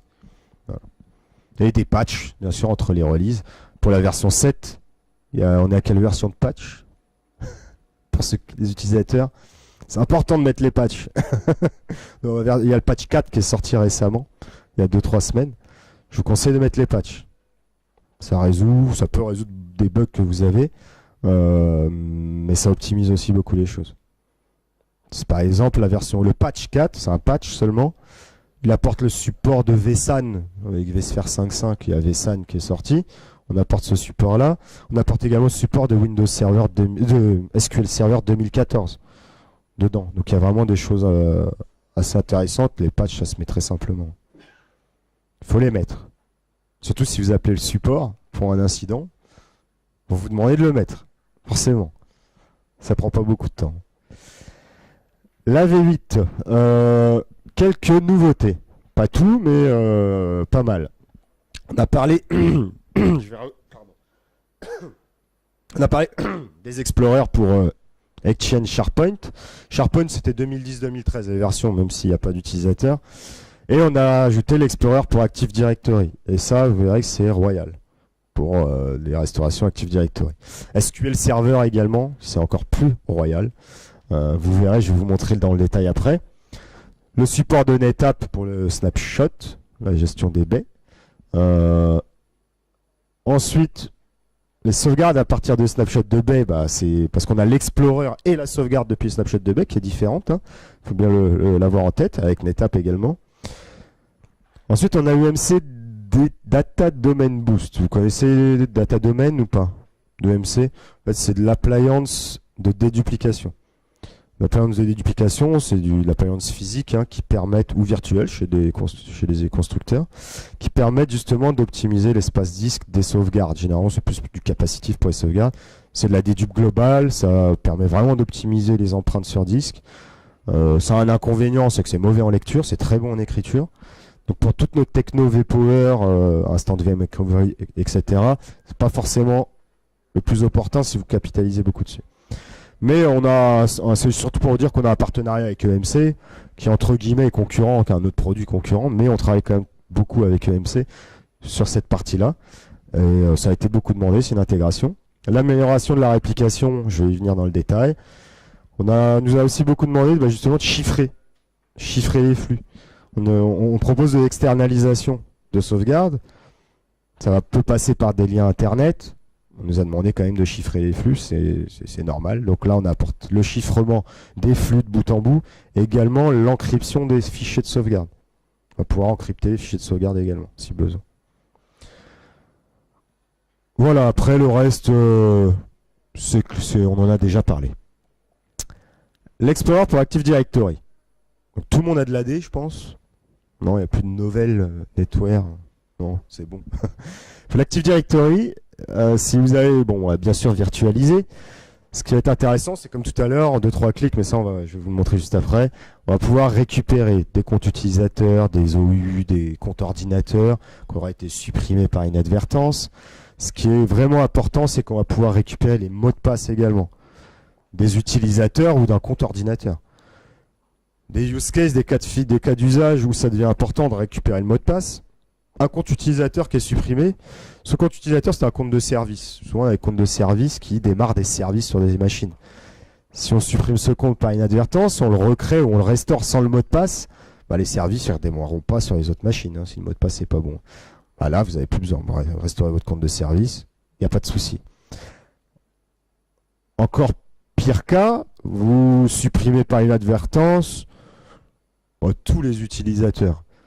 Si vous en avez 10, 20, 30, 50, 100, un utilisateur peut se dire je restaure l'utilisateur, je restaure pas le mot de passe, je le réinitialise, et on lui donne le mot de passe temporaire, l'utilisateur le fait. Quand c'est 100 utilisateurs, moins, on peut pas se permettre de faire ça à 100 utilisateurs. Donc là, s'il y a une restauration massive à faire, c'est quand même mieux. Ensuite, un compte ordinateur. Vous supprimez un compte ordinateur, un serveur qui est dans votre infra. Il n'est plus dans le domaine. Vous restaurez ce compte ordinateur sans le mot de passe. Un compte ordinateur a un mot de passe. D'ailleurs, il est changé, je ne sais plus combien de jours il change, mais il est changé. Si vous restaurez un compte ordinateur sans restaurer le mot de passe, l'ordinateur fera quand même le sortir du domaine, le réintégrer. Ça ne sert à rien. Donc là, vous pourrez le faire directement. C'est vraiment des choses assez importantes. Voilà. Comment ça se présente ? L'Explorer, vous allez avoir votre AD. Pas plus compliqué que ça, les différentes OU, etc., les différents objets. Et vous faites un clic droit, vous restaurez. Très simple. L'Explorer pour SQL Server. On prend en charge SQL Server à partir de la version 2005. Donc c'est assez vieux. C'est pas mal déjà, 2005. Jusqu'à 2014 qui est sorti et on va le supporter également. Donc là par contre ce qui est intéressant c'est qu'on va, toujours sans agent je précise, il n'y a pas d'agent à déployer ou à maintenir, on va sauvegarder très bien la machine avec une base SQL consistante via VSS. Pour la restauration on va pouvoir restaurer jusqu'à la transaction prête du point in time. Alors, on ne va pas restaurer que la base au moment de la sauvegarde, on va pouvoir restaurer la transaction. Vous allez avoir un petit curseur, vous allez dire je vais restaurer à telle date, telle heure. Ou même vous allez avoir les transactions qui ont été effectuées, des drops, des inserts, ce que vous voulez. Et vous choisissez cette transaction, ça va restaurer à l'état juste précédent à cette transaction. Mais ça très simplement via l'Explorer, toujours aussi simple, une petite barre de temps à déplacer. Si vous voulez restaurer à la transaction prête, il y a juste à cocher ici. Pour l'instant, c'est pas en bêta public pour le moment. L'Active Directory est en bêta public, vous pouvez l'utiliser. Il n'a de bêta que le nom, parce que ça marche très bien, mais c'est quand même une bêta. Elle n'est pas encore en GA. L'Explorer pour SQL devrait sortir bientôt, mais il n'est pas encore disponible pour le moment en bêta. Parce que la version, comme j'ai dit, elle devrait sortir la V8 cet été, ou fin août peut-être. Je n'ai pas de date fixe encore. Voilà, l'Explorer, c'est assez simple. Et une chose qui est importante, c'est qu'également, je vous ai parlé d'un Enterprise Manager. D'intégrer, il y aura la restauration SQL également. Et Exchange, je vais venir après, SQL dans l'Enterprise Manager, dans l'interface web. Vous avez une base de données, vous connaissez le nom de vos bases de données ou un utilisateur, un DBA, mais on ne connaît pas le nom de la machine virtuelle où se trouve cette base. Ça peut arriver. Directement dans l'Enterprise Manager, vous allez mettre le nom de la base, ça va aller vous chercher automatiquement la base de données où elle est, dans la VM où elle se trouve. Donc c'est assez intéressant. Et vous allez pouvoir lancer les restaurations directement depuis l'Enterprise Manager également, depuis l'interface web. Pas besoin de passer par cet Explorer. Pour Exchange, on a déjà parlé d'Exchange, on a vu, via l'Explorer. Et là, on va avoir des améliorations, justement, c'est l'intégration dans l'Enterprise Manager. Vous avez vu que l'Explorer pour Exchange, on voit les mails, on voit tout. On a même accès au contenu des mails. On ouvre le mail, on a le mail, on le lit. Ça nous a été demandé que c'était un petit peu, entre guillemets, limite. Sauf que c'est pas de notre faute. C'est Microsoft qui nous le permet. C'est leur API qui le permet. Mais on comprend que ce soit limite. Donc on a justement pris en compte ce besoin, qu'on comprend très bien.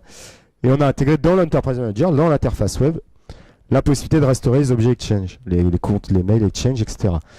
Donc on va pouvoir déléguer des droits à un utilisateur de restauration de mails, de boîte mail.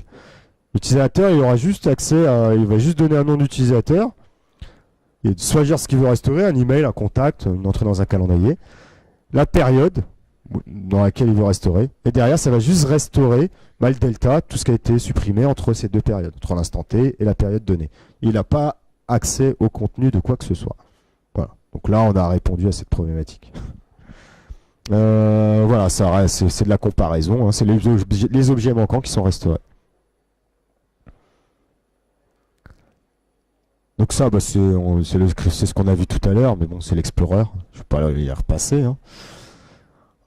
Snapshot de bête stockage, j'en ai déjà parlé tout à l'heure, là c'est pour NetApp, je vais passer. Bon, ça c'est des petits chiffres sur la concurrence, je vous ai parlé de comment fonctionnaient les concurrents. Grâce au CBT qu'on utilise encore, un concurrent qui a cette intégration, il met 8 heures pour des complètes, là on va en mettre 2, mais c'est un cas concret. Hein. C'est vraiment du concret sur vraiment les mêmes données, et sur les incrémentiels il met 2 heures, on met 35 minutes. Donc voilà, ça montre vraiment l'importance de bien utiliser les fonctionnalités de VMware entre autres. Donc ça je passe, c'est NetApp. DD Boost, je vous en ai parlé, je passe, c'est pas forcément utile. L'amélioration de la réplication. Une chose intéressante, c'est que vous allez pouvoir lancer des réplications à partir des sauvegardes. La source, ce sera vos fichiers de sauvegarde. Plutôt que de refaire un snapshot VMware, vous avez déjà des sauvegardes, vous pouvez vous baser sur vos sauvegardes pour répliquer. Ça a moins d'impact sur la prod, c'est toujours intéressant. L'accélérateur One également pour la réplication, qui a été beaucoup demandé. Qui a beaucoup troublé les gens l'année dernière quand on a annoncé l'accélérateur One, mais c'était que pour de la copie de sauvegarde. Tout le monde croyait que c'était pour de la réplication également. C'était pas le cas. C'est le cas maintenant. Et une gestion des plans de basculement. Vous avez plusieurs VM répliqués pour un plan de secours. Vous devez redémarrer des VM avant d'autres, sûrement des contrôleurs de domaine, des serveurs DNS, des choses comme ça en premier, par exemple. Là, actuellement, il faut les redémarrer. Vous les choisissez manuellement et vous les démarrez. Il n'y a pas de notion de délai de démarrage. Là, vous allez pouvoir vraiment planifier les VM en premier, les délais de démarrage entre les VM, etc. En une fois, en un clic, vous allez dire c'est bon, je lance mon plan de secours. Chiffrement de bout en bout, j'en ai parlé. Vous allez pouvoir générer une clé avec un mot de passe pour une tâche. Oui, bien sûr. Oui.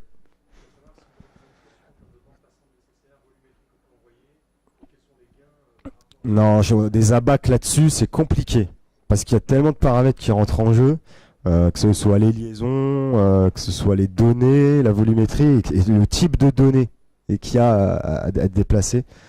Je n'allais pas m'avancer sur des données, sur des abacs. Ce que je préconise quand il y a des clients qui sont intéressés par le One Accelerator, pour de la réplication, de la copie de backup, c'est de le poker, de le tester en concret, sans acheter Vim, en version Deval ou autre, si la personne n'est pas client.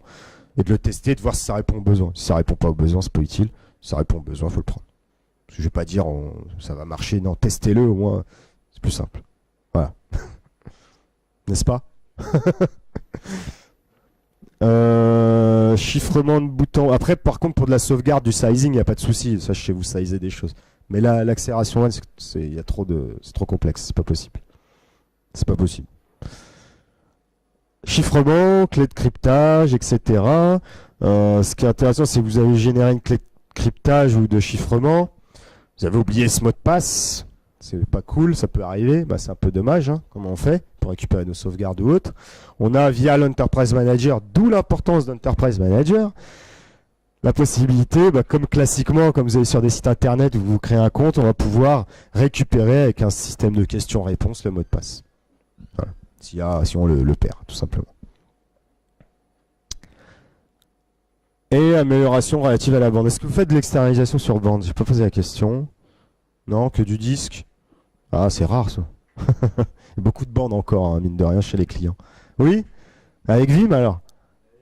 Ah, bah dommage. Faut y passer.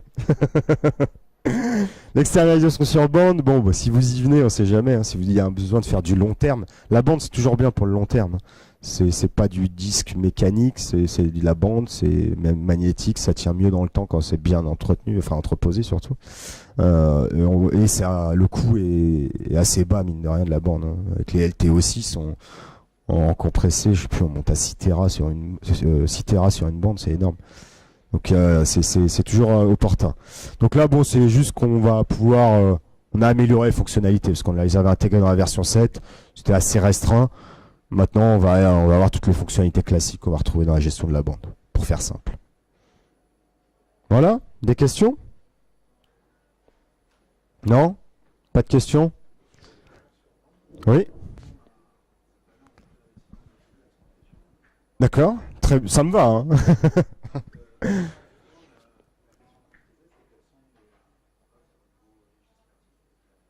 En fait, ça dépend des entreprises. Est-ce que vous avez des contraintes légales ou pas à garder 10 ans des données, certaines données ou pas? J'ai pas la réponse. Ça dépend des entreprises, ça dépend les normes ISO que vous respectez. Ça dépend de plein de choses. Après, quand on fait du 10 ans, j'aurais tendance à dire, on fait pas du disque. On va faire de la bande. Voilà. On pourrait, hein. Mais le coût de la bande est quand même assez faible par rapport à du 10, surtout à long terme. Donc voilà, après c'est plus aux contraintes légales, quoi. Ou si vous avez un besoin d'externaliser pour aller sécuriser vos données.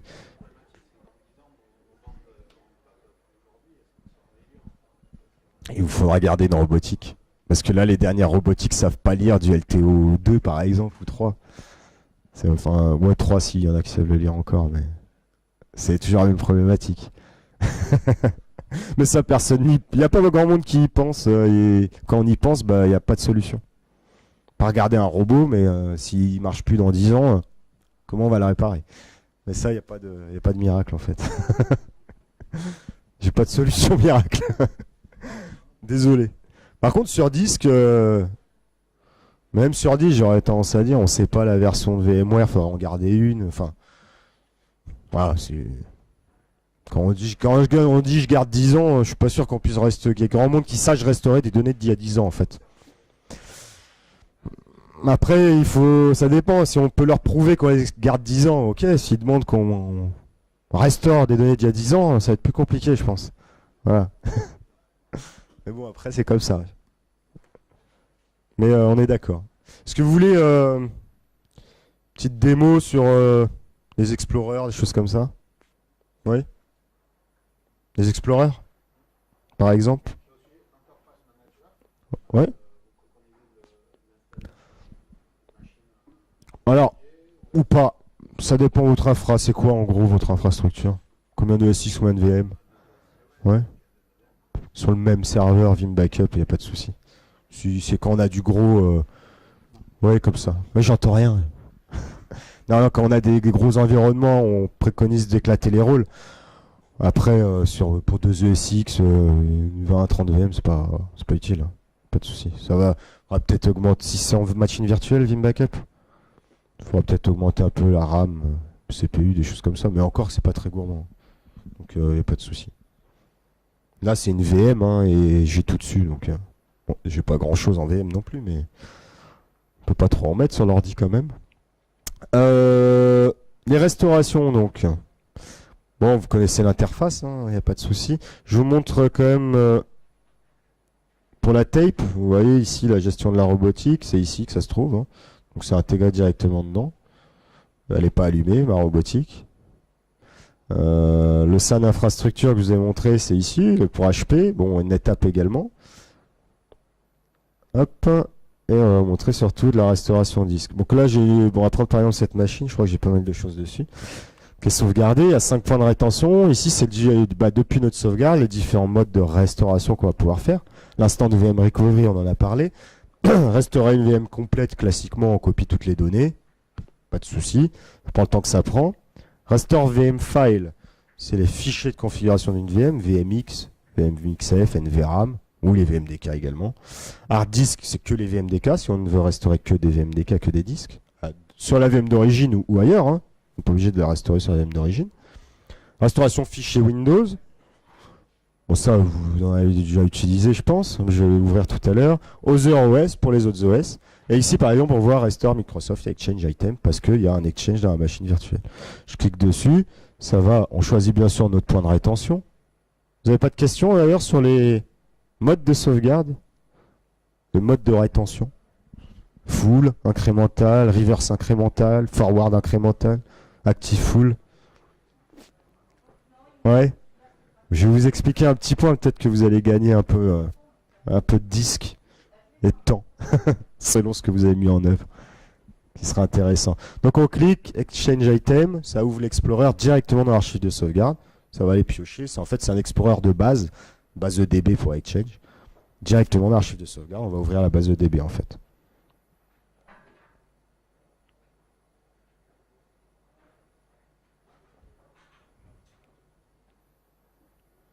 Voilà. Hop, donc là on va retrouver nos comptes utilisateurs. Bon là j'en ai qu'un, hein, je ne vais pas en installer 30, nos mails, etc. Et on fait donc là ça va figer un peu comme d'hab. Ouais. On va faire un clic droit, on va avoir toutes les possibilités de restauration dont on a besoin. Hop, voilà. Donc exporter en MSG, exporter en PST, envoyer un contact par pièce jointe, etc. Si on veut restaurer toute une boîte aux lettres, on se met sur l'utilisateur, clic droit, on exporte tout en PST par exemple. Voilà pour Exchange. N'hésitez pas s'il y a des questions, mais bon, c'est assez simple quand même, je pense. On va pas faire plus compliqué. Alors là, je vais vous montrer SQL, j'ai pas. Je peux vous montrer Active Directory et SharePoint. Alors Active Directory, j'ai dit que c'est en bêta public. C'est pour ça que là, j'ai un AD, hein, c'est un domaine, donc il y a écrit, c'est un Active Directory. C'est pas encore intégré en bêta directement dans le clic droit en fait. Donc je vais juste faire une petite manip autre, mais il faut savoir que ce sera pareil. Je fais une restauration fichier Windows, fichier classique, qui va m'ouvrir l'Explorer. On va prendre la full par exemple. Voilà, next et finish. Parce qu'en fait, quand vous faites une restauration fichier, donc on va ouvrir l'arborescence hein, qu'il y a au sein des VMDK. Et il y a une astuce, c'est que tout ce qui est ouvert quand vous faites ça, sur le Vim Backup Server, ça se trouve, pour ceux qui ne savent pas, dans ce dossier-là, Vim FLR. Et ici, on va retrouver notre machine, ses volumes, et l'arborescence qu'on voit ici. Pour info. Je suis sûr que vous ne saviez pas ça. Ça permet aussi, on peut se dire, je fais un copier-coller d'ici. Hein. C'est des raccourcis en fait. Hein. Ça marche. Donc moi, je vais faire quoi? Bon, bah en fait, comme c'est pas intégré directement dans l'outil, j'ai mon Explorer qui... Est-ce que c'est celui-là? Active Directory. Qui est là, je l'ouvre et je vais juste aller pointer. En fait, comme j'ai dit, c'est les Explorers de base. Pour une base Active Directory, c'est ntds.dit, la base Active Directory. Donc j'ai juste à aller pointer dessus en fait. Voilà. Qui est dans C, WinFLR, c'est l'emplacement classique. C, Windows, NTDS, ntds.dit, c'est ça que vous avez. La base Active Directory, c'est ça. Et là, bon, bah, j'ai pointé dessus. Après, bien sûr, en version finale, un clic droit, ça sera tout seul. Donc là, ça va ouvrir la base Active Directory.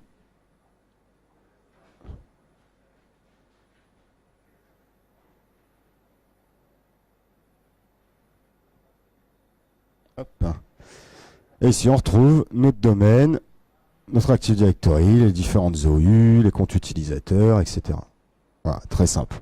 Clic droit, on peut restaurer dans la D d'origine, ou même restaurer ailleurs, dans un autre Active Directory, des comptes utilisateurs. Une migration ou autre, peut être intéressant. Et là, on voit bien sûr les attributs des différents comptes que vous avez. Voilà pour l'AD. Sympa l'AD. Hein? Ouais? On le met ailleurs, on prend un autre Vim, on le met dedans, on l'ouvre, Hum. on récupère tout ce qu'il y a dedans. Hum. Il faut faire attention. Il ne faut pas laisser traîner le point d'identité quelque part. J'aurais tendance à dire oui. Et puis l'Explorer, il est en téléchargement gratuit. Donc il faut faire quand même attention.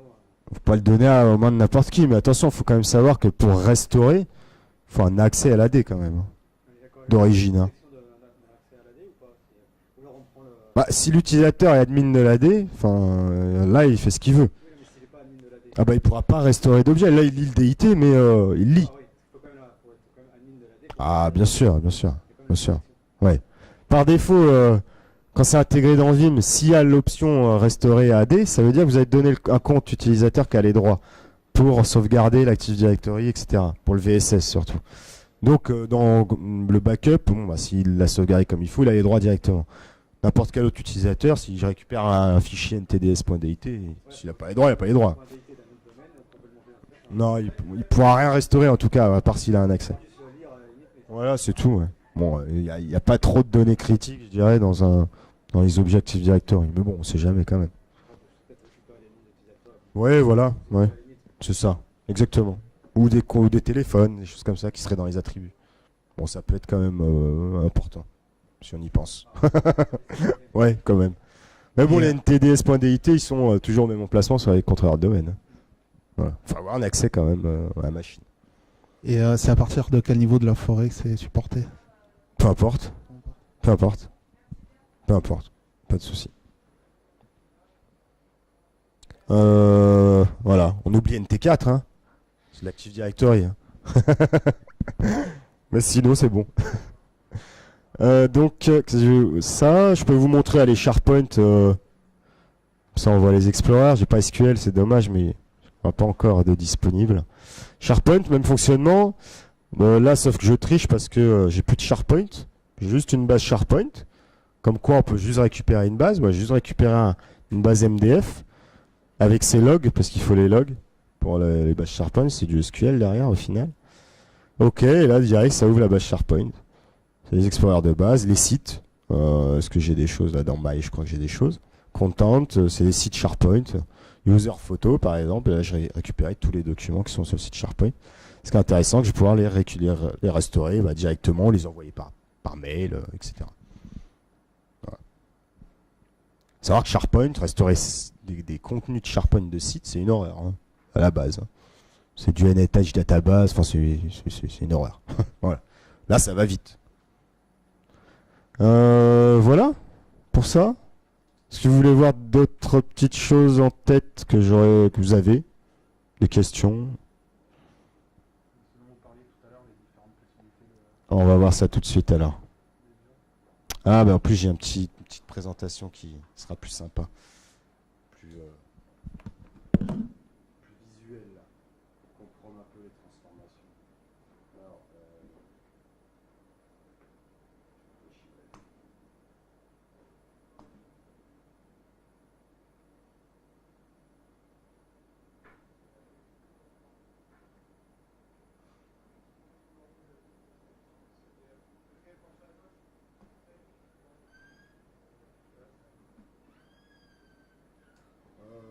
pour information, également, il y a un cursus de formation officiel qui est sorti. Je ne sais pas si vous avez vu. Qui est assez complet. C'est vraiment un cursus officiel type VMware VCP.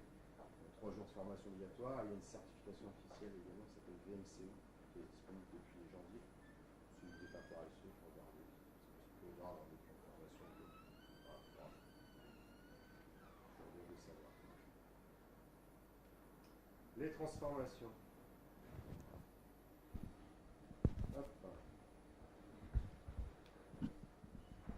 Alors, ça c'est deux modes. Le mode classique que vous connaissez, il est en bas, le forward incrémental backup. Une full le week-end, par exemple, le dimanche. Et des incrémentales le reste de la semaine, par exemple. Et on refait une full le dimanche. Là, c'est assez classique, je pense que tout le monde fait ça. Full tout le temps. Waouh! Ah ouais? On a quand même mieux. Pour les temps de sauvegarde. Parce que le temps de sauvegarde doit être un petit peu... Ouais, d'accord. On va en parler alors. Ensuite, on a la reverse incrémentale qui permet d'avoir une full au dernier point de sauvegarde et des reverse incréments dans le temps. Pour revenir en arrière. Pourquoi le reverse incrémental? C'est pour avoir... pourquoi avoir une full au dernier point de sauvegarde? Généralement, on restaure la dernière sauvegarde la plupart du temps. Donc d'avoir une full tout de suite, ça optimise un petit peu les temps de restauration parce qu'il n'y a pas à les relire tous les autres fichiers. Comment on fait ça? On va le voir après parce que c'est compliqué à expliquer, mais ce sera plus simple avec ça.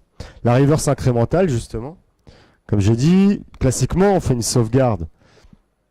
Ça, on parle de bloc, A, B, C, D. Une sauvegarde full le lundi, et la reverse incrémentale va faire que des incréments, mais va régénérer une full tous les jours et ressortir les incréments qui ont été modifiés dans le temps. Est-ce que ça vous... Est-ce que... Là, je prends des blocs A, B, C, D. On sauvegarde, première sauvegarde, une full. Deuxième jour, il n'y a que le bloc A1 qui a été modifié, on va le sauvegarder. Par contre, on va l'intégrer directement dans la full et sortir le bloc A qui avait été écrasé pour faire un reverse incrément pour revenir dans le temps. Au final, c'est une full. On a forcément une full en premier lieu et toujours une full au dernier moment. On régénère une full à la volée, en fait. Toujours.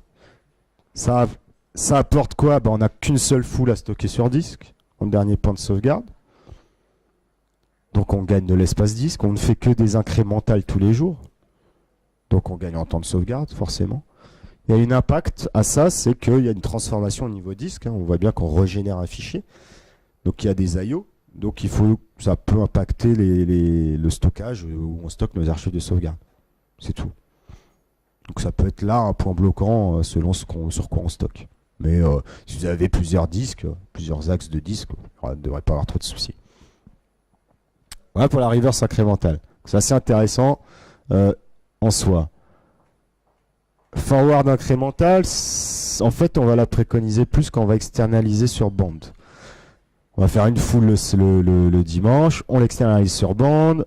Le lundi, on fait les incréments classiques et on externalise les incréments sur bande la semaine. C'est plus ce mode classique qu'on retrouvait tout le temps, quoi, en fait, assez standard. Donc c'est vrai que le forward incrémental, on va plus le préconiser quand on veut externaliser sur bande. La reverse incrémentale est pas mal du tout pour l'espace disque et pour les temps de sauvegarde, en fait. Ensuite, il y a l'active full et la full synthétique. En mode classique, c'est ce que vous avez là-haut, active full. Des full le lundi, incrémental le reste de la semaine, et une vraie full le dimanche, pardon, et une vraie full le dimanche suivant. Une vraie full, c'est on relie toutes les données des VM. Ça prend le temps que ça prend. Pour éviter ça, on a la synthétique full. Backup qui va faire une full le dimanche, des incrémentales, et quand on arrive au jour où on doit refaire une full, qui peut être le dimanche ou même tous les jours par exemple, on va régénérer une full à partir de la première full et des différents incréments, plutôt que de relire toutes les données de la VM et impacter la prod et perdre du temps. On fait travailler le disque où on stocke nos sauvegardes. Ça, on a plusieurs fichiers de full sur disque, ça prend un peu plus de place. Le moins gourmand en place, c'est la reverse incrémentale qu'on a vu tout à l'heure. Encore qu'il y aura un nouveau mode dans la V8, mais on va pas en parler maintenant parce qu'on va pas y arriver ici. Oui. Oui.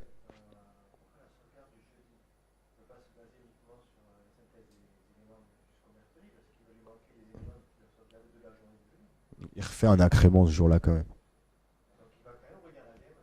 Juste l'incrément manquant depuis le jeudi et le jour même où il travaille. Là, tous les incréments, les points VIB, sont intégrés dans le fichier full d'origine, le premier, plus les incréments du jour même. Ouais. Donc on a vraiment le fichier au jour où on a décidé de le lancer. Donc ça, c'est plus rapide. si on veut garder cette politique de full le week-end et incrément la semaine, c'est beaucoup plus rapide. Le point de contention peut venir sur le disque, là où on stocke nos sauvegardes, c'est tout. Par contre, on impacte beaucoup moins la prod. Voilà. Bah, un petit schéma, l'actif full, on les bloque ABCD, on va sauvegarder les VIB, enfin les incréments. VBK, c'est pour les fichiers full. Hein. Et derrière, on refait une full, donc on relie toutes les données, etc. Ça, c'est vraiment classique. La full synthétique, la full du premier jour, les incréments, et le dernier jour, le jour où on a redécidé une full, hop, on voit bien qu'on a récupéré l'incrément du jour et on régénère ce fichier full. Concernant les points de rétention, c'est important. Souvent, il y a des clients qui nous disent j'ai décidé d'avoir 15 points de rétention, mais quand je regarde dans mon dossier, j'ai 18 ou 20 fichiers. Bah oui, c'est normal. Si on met 15 points de rétention, selon le mode de rétention de sauvegarde qu'on met, on peut avoir plus que ce que l'on a demandé. Pourquoi? Je pense que vous allez le comprendre très rapidement. Si on fait de la reverse incrémentale, comme j'ai dit tout à l'heure, jamais ça peut arriver. Parce que là, on va dire dans cet exemple, je dois garder 3 points de rétention. Premier exemple là-haut. On fait un VBK premier jour, le full. On fait que des incréments et on génère des reverse incréments, parce qu'on a toujours une full au dernier moment. Bah, on arrive à 3 points de rétention, on supprime le plus ancien. Pas de souci. En mode incrémental classique, je fais une full le dimanche, lundi, mardi, mercredi des incréments, full le jeudi, incrément vendredi, samedi. La full du jeudi, bah, je peux pas supprimer de toute façon le VBK. Ah si, ça marche, pardon, c'est de la forward incrémentale. J'aime pas ce schéma. Je vais vous en montrer un autre. Parce que je ne me plaît pas du tout. Je vais vous montrer. Ah, je l'ai pas. Pourquoi ils ont mis ça? C'est moche. Ah, je vais remontrer cet exemple-là. Pour la reverse incrémentale. Plus c'est plus parlant avec les blocs. On avance dans le temps. Là, on a exemple 4 points de rétention, on garde. Donc là, on arrive 4 points de rétention. On supprime le 5e, le plus ancien, il n'y en a plus besoin. Si je prends, etc., etc., hein, voilà, on avançant dans le temps. Si je prends cet exemple, c'est en forward incrémental, c'est le classique. 3 points de rétention ce coup-ci. Je fais ma full, je fais mes incréments. Là, j'arrive au 4e point de restauration, bah, j'en ai un de trop. On ne peut pas supprimer le full, sinon on ne peut pas utiliser les incréments. Donc, bah, on va continuer. Si le lundi, bah, j'ai une full, hop, on recommence. Là, on va pouvoir supprimer. Pourquoi? Parce qu'il faut absolument, pour un incrément, avoir la full de disponible. C'est pour ça qu'on peut se retrouver, j'ai dit 10 points de rétention, bah, on va se retrouver avec beaucoup plus. C'est important de le savoir. Alors, si on se pose la question, du moins, il faut savoir pourquoi. Voilà. C'est pour ça que la reverse incrémentale, elle prend tout de suite moins de place. Parce qu'on peut toujours supprimer.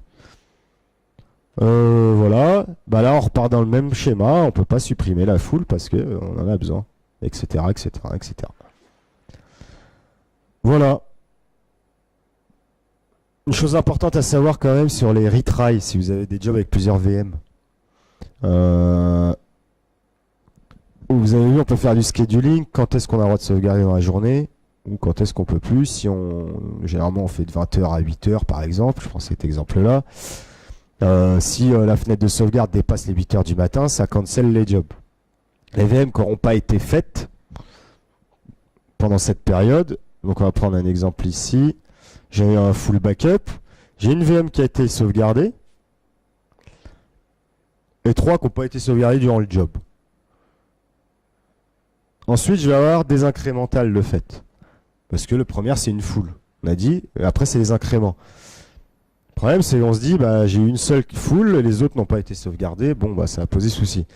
L'incrémental, derrière, bah, va refaire une incrémentale de cette VM-là, hein, comme il faut. Mais va bien sûr refaire des fulls de celle-là.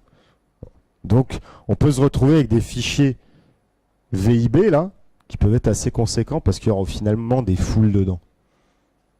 S'il y a eu des jobs, des VM au sein d'un job qui ont eu des problèmes. Faut juste le savoir. Faut pas s'inquiéter. Voilà.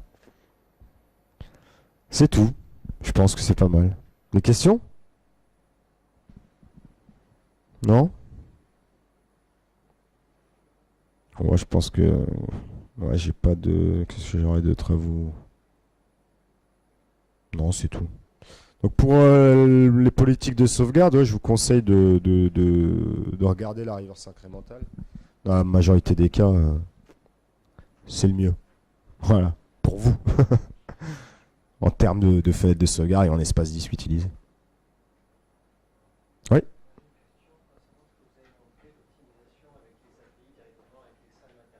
Oui. Hmm.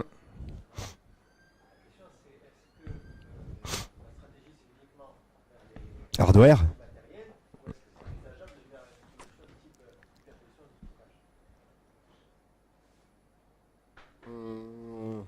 À ma connaissance, je sais que c'est pas tout de suite prévu. Est-ce que je regarde techniquement surtout?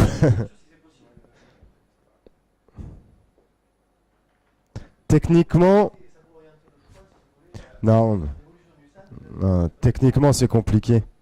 C'est pas possible. Parce que derrière, Datacore, ok, c'est une solution de virtualisation de stockage, type SVC, IBM, etc.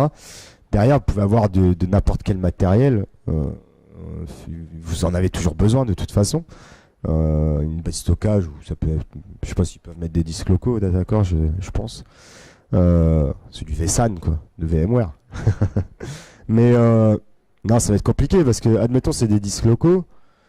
Je crois qu'ils peuvent agréger les disques de plusieurs serveurs, etc. Comment vous voulez faire un snapshot de ça? C'est pas possible de piloter ça. C'est pas natif. Si on veut, il faut pas oublier du Datacore, par exemple, si on veut capitaliser là-dessus. Ouais, tout à fait.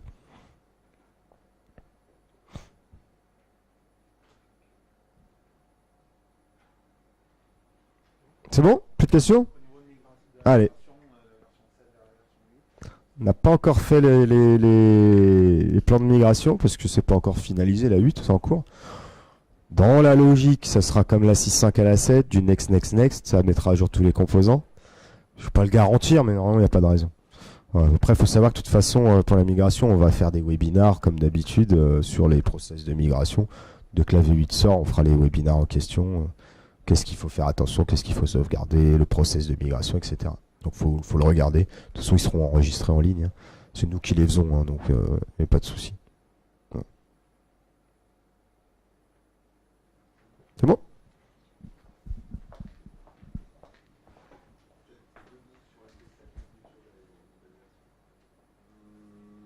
Oui, allez, un petit mot quand même sur... je vous ai parlé de Vim1, Monitoring and Reporting, etc. On a un autre outil qui s'appelle Management Pack pour SCOM, s'il y a des utilisateurs de SCOM. Voilà. Voilà, bon. Donc on va faire rapide. En gros, c'est la partie monitoring reporting intégrée à SCOM. Voilà, sans avoir besoin de Vim1. Si on fait de la supervision avec SCOM, déjà tout un environnement, bah on a un management pack qui permet de s'intégrer directement, qui propose des choses assez, super sympas même. Ouais, même très bien. Voilà, pour info. Merci beaucoup. Merci à Samir, merci à Stéphane. Merci à la société Vim de s'être déplacée pour cette matinée sur les solutions Vim. J'espère que vous avez apprécié le concept d'échange, de questions-réponses, de présentation un peu plus technique qui s'adresse au public que vous êtes. Donc, notre volonté chez Dipole, c'est de continuer à organiser ce type d'événement régulièrement pendant l'année.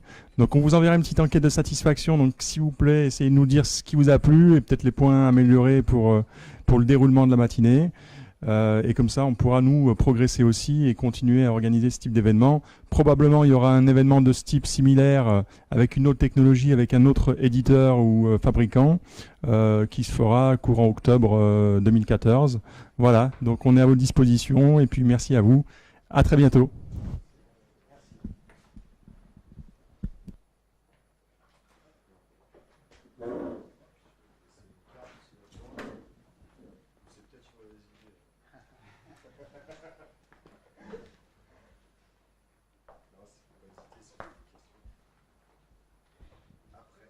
Quelqu'un envoie un petit café ça va ça peut...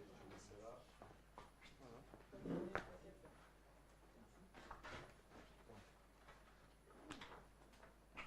va, le contenu, ça quand même, ça peut être quand même. C'est la même. Et là, il y a des brochures sur la version 7, parce qu'on n'a pas les brochures encore de la version 8 d'ailleurs. On n'en a pas encore. Qui va arriver peut-être Brochure. Ça va arriver à la rentrée prochaine. à la rentrée. Ouais. Voilà. Bon, d'accord, je vous laisse. Ça vous a donné un petit peu des idées sur. Je me pose des questions sur si je continue, si ça court ou pas sur c'est ça que j'ai pas une question. Si déjà, ça a commencé sur un type de matériel, est-ce que je donne qu'un ami ou pas si ça commence à continuer à avoir du volume dans le VM, la question va se poser. Vous avez avec d'accord le PCA, en continuité d'activité en Oui, temps d'accord. réel. Au point de vue sauvegarde, leurs applis s'orientent un peu plus vers du matériel pour l'optimisation, pas sur du simple virtualisé.